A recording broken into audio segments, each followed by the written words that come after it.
So delighted to have you on Richard Mwenja Exclusive. You only go 2 point on matters political and governance analysis here in Kenya and across the region. I'm Richard Mwenja, welcome to the conversation, and today we have a raft of subjects in Kenya's political landscape that we want to unpack. But first things first, let me introduce the gentleman who's going to make sense of that conversation. Is none other than Kenya's more sought after political analyst, the first of his name, son of Luombei village, Herman Manyora. How are you doing today, Professor? Thank you for remembering the Luombei people. They feel proud. They feel proud. When we mention them. And indeed, you've made them proud by also creating this biggest political and governance channel in Kenya. And let me bring you to speed with some of the key metrics about us so that maybe if you'd wish to advertise with us, you know that indeed we're going to give you value for your money. Look, over the last 28 days, we've garnered over 2.9 million total viewership from our programs over the last just 4 weeks. And now let's look at the impression. And by that, I mean the engagements and reactions to our content. Over the last 28 days, we've seen a whopping 27.4 million total impressions coming from the programs we've aired over the last 28 days. And also not forget that this is the biggest political channel, boasting of over 187,000 subscribers. Come on, definitely. We shall give you value for your money if you partner with us through advertisement.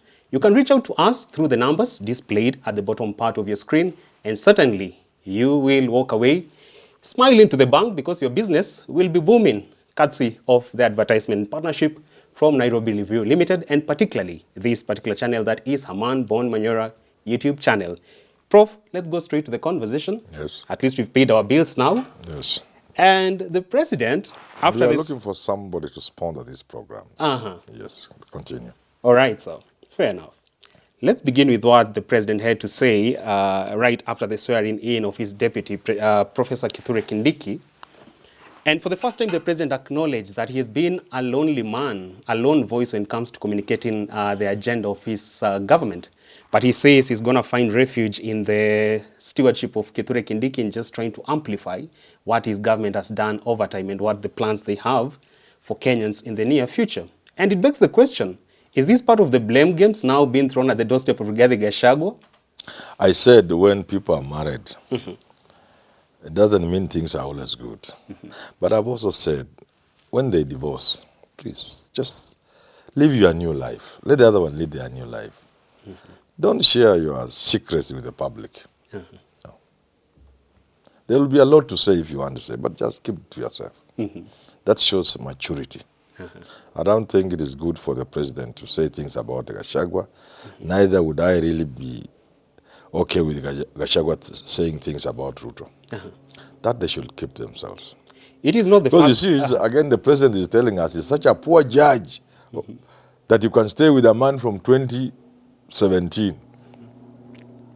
Because Gachagua's journey with Ruto in terms of actually looking at 2022 started in 2018. Immediately after the election, they were together. When Ruto now firmly descended on Mount Kenya region to put it under wraps, his point man, or one of his main point men, was Rigathi Gachagua. So does the president want to tell Kenyans that after being with Gachagua all that long, to the point of nominating him as his running mate, he still didn't know him? It's an indictment on his ability to judge people. I don't need to be with you for that long to know the sort of person. In fact, one of the problems he has is the intellect. How long does it take you to pick somebody's intellect? Maybe I'm a teacher, but I should think that should be common to everybody. I can't interact with you for a week or two without knowing your capacity, intellectual capacity. It's not possible. Ain't possible. No, it's not possible. It is not the first time we have seen President Ruto take credit of the successes in his administration and also be quick to give blame to others, because at the onset of the Gen Z protests in June, July thereabout, he said the failure was on the part of his communications team, that they were not clearly communicating the achievements of his administration. Really, is there a communication crisis in government when it comes to amplifying the policies they are spearheading? For government and within government, there is more than a communication crisis. There simply isn't any. There's nothing. There's no communication. And all of the problems, even Uhuru, lots of problems they get, they don't have communication. Look at the offices created to handle communications. Not one, they have several. Several of them And are they have robust. packed ministries with the former journalists. They are all over the place. Oh, I hear they have said another one, I don't know where. No, that's not right. You need, because that is a very key element in the 21st century. Ruto himself must know he's a beneficiary of the word, the power of the word. He won through creation of narratives. Or he thinks there's something so special about him. Nothing. The president must go down to the basics and to the reality and ask himself, if I list 1, 2, 3, 5 things that made me win, which is top on the list, he may think he's so special. This is a problem with human beings.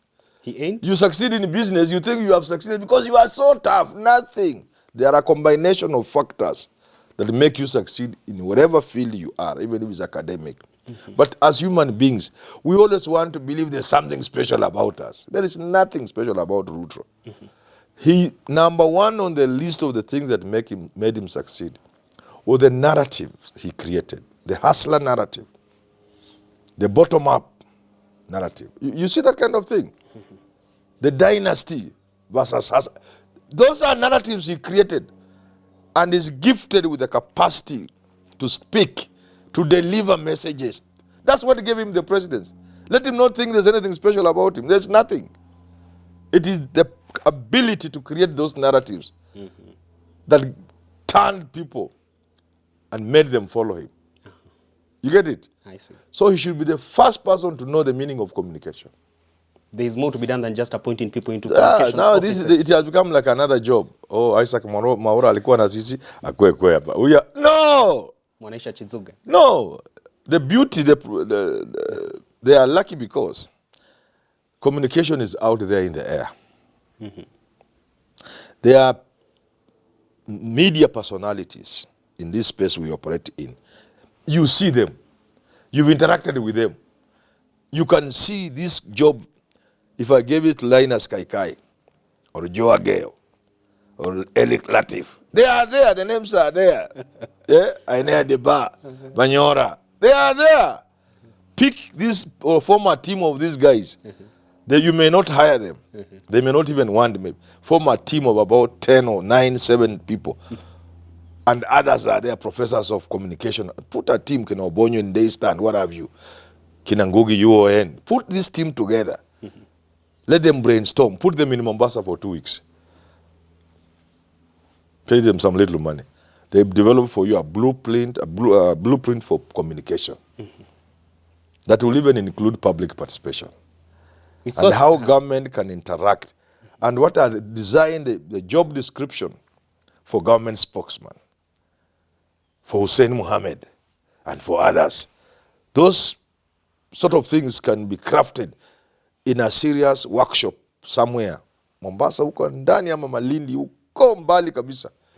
When the Indian Ocean is making some nice noise and whistling palms, and Is the problem giving such crucial offices to people as political appointments rewards? That's a problem everywhere. It's not just in communication. It's every sector. People are yet to know we are moved into the different. I keep telling Kenyans, get informed. That's the one thing we have in this country. People are not informed. There are few professionals who can sit with me where you are seated in their own area and convince me they are informed. I will know many things that they don't know in their own professions because I try to be informed.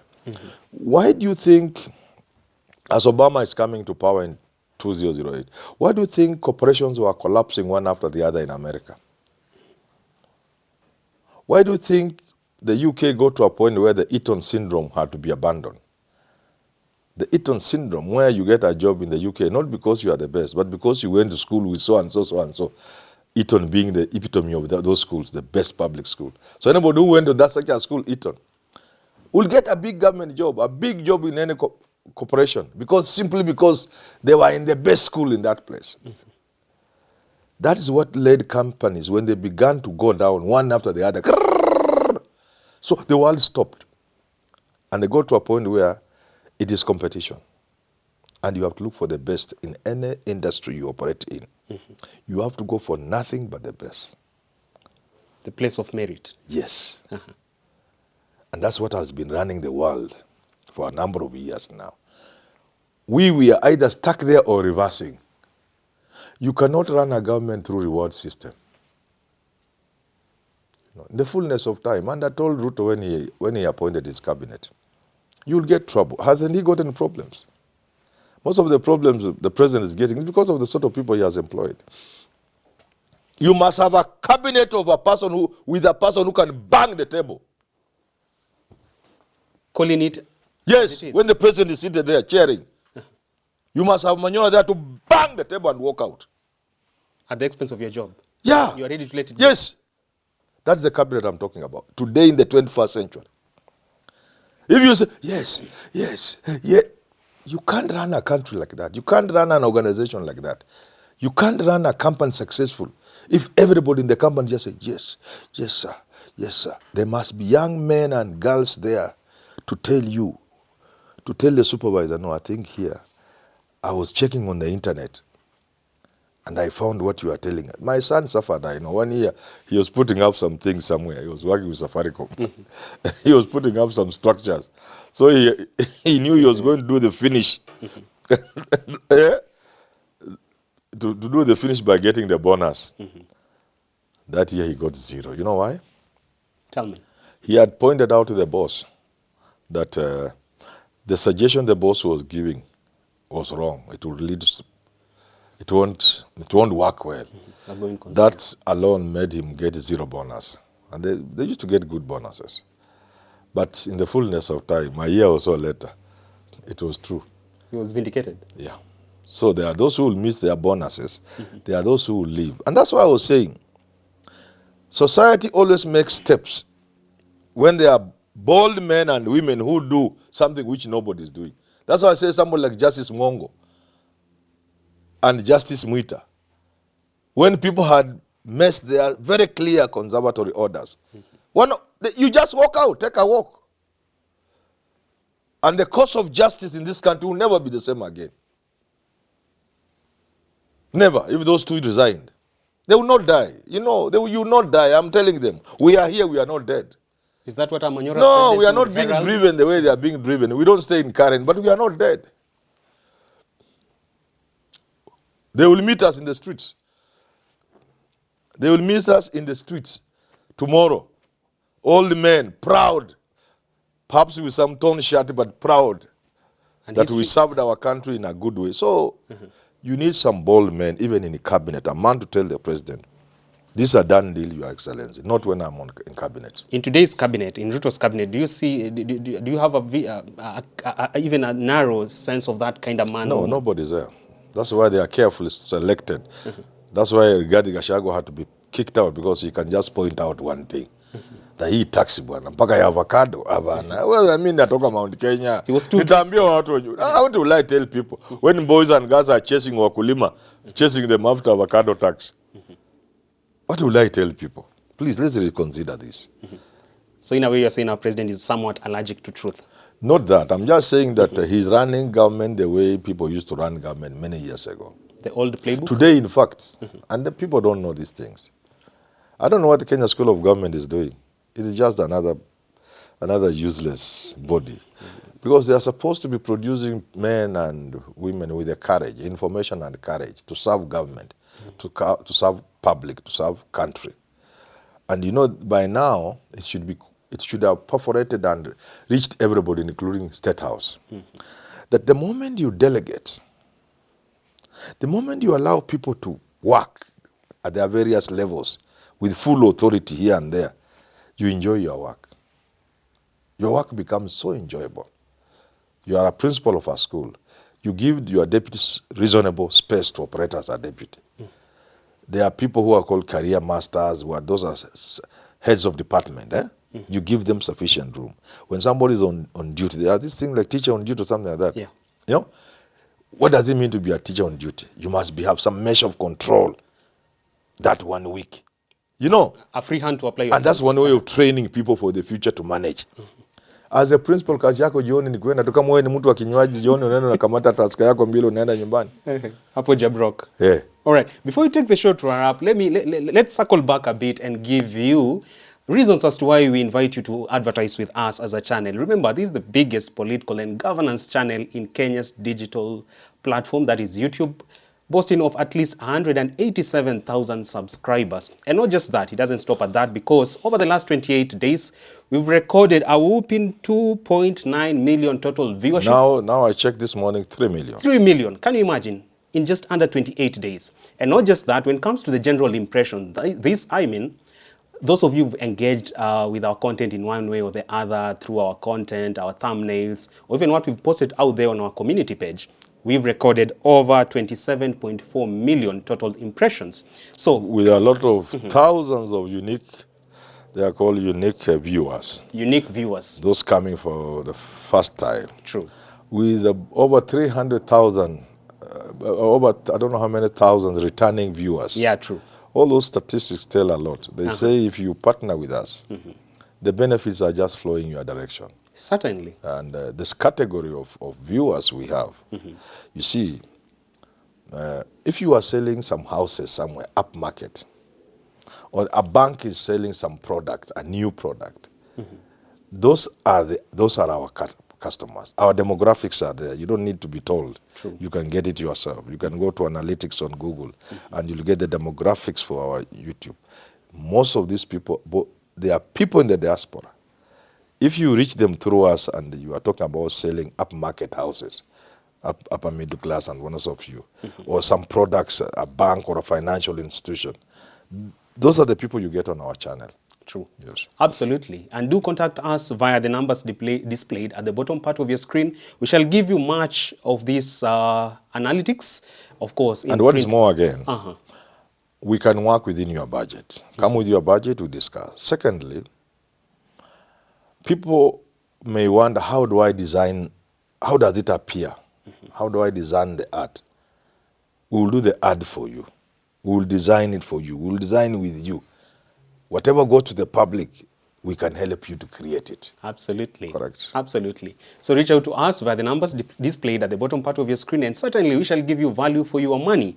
Prof, before we wrap up the show, the conversation in town also regarding the blame games being thrown here and there is that we've seen a cabinet which is too quick to pronounce itself on even matters that do not pertain to a particular docket. A CS for agriculture is quick to pronounce himself or herself on matters to do with the blue economy. Why this insatiable appetite for state officers to pronounce themselves on areas which are not even under their purview? You don't need to behave like policemen in town. Somebody can rob you, but because he's not on duty, he's on traffic. Somebody just robs you there and he doesn't see. No, you are a government. You're supposed to be knowledgeable. You can pronounce yourself on issues which are not restricted to the cabinet sector. You can pronounce it. There's nothing wrong with that. But the question is, what is it you are talking about? Does it make sense to the people? Are you adding any value? Because this fight seems like it's bringing so much confusion in town. There is no confusion. It's just no minister knows what he's doing. If you ask a cabinet secretary, what is your work? They don't know their work. Really? No, they don't know their work. If you ask an ambassador, what is your work? Nothing. Hosting parties and drinking. They don't know their work. Nobody has ever, and I can't blame them. We have never given public servants a duty to perform. Have you had an ambassador has come from Namibia with the auction market, the way animals are sold there, and sold it to people in Nandi? So that it's easier for both the farmers and the people buying, because he has seen it in Namibia. Have you heard someone saying, I've been in Australia, this is what I've observed in Australia, we can bring it to Kenya? Right. Have you heard? So an ambassador is just a job. You go there, host parties, drink, and then at the end of your whatever, you come back to Kenya. Under the name of bilateral ties. There is nothing they do. Absolutely nothing. There's nothing a cabinet secretary knows, leave alone what they do. Cabinet secretaries read things that have been prepared for them. Yet a cabinet secretary is supposed to be the president in that ministry. He's supposed to be a generator of ideas that then form policy. and then supervising the implementation of the policy through the principal secretary. Well, there you But the have minister kazi yake ni kukata tape. Commissioning here and there. Yeah, or go and open the word. They don't know anything. A minister doesn't know his work. Zero. Ceremonial figure. They are just there to cut the tape, open this, and as you ngambo, what, leo, cocktail iko wapi, ambassador anamuita kwa cocktail. If I was a minister, I would show them what it means to be a minister. It remains to be seen what will come and from in 6 months, most likely I would have been sacked.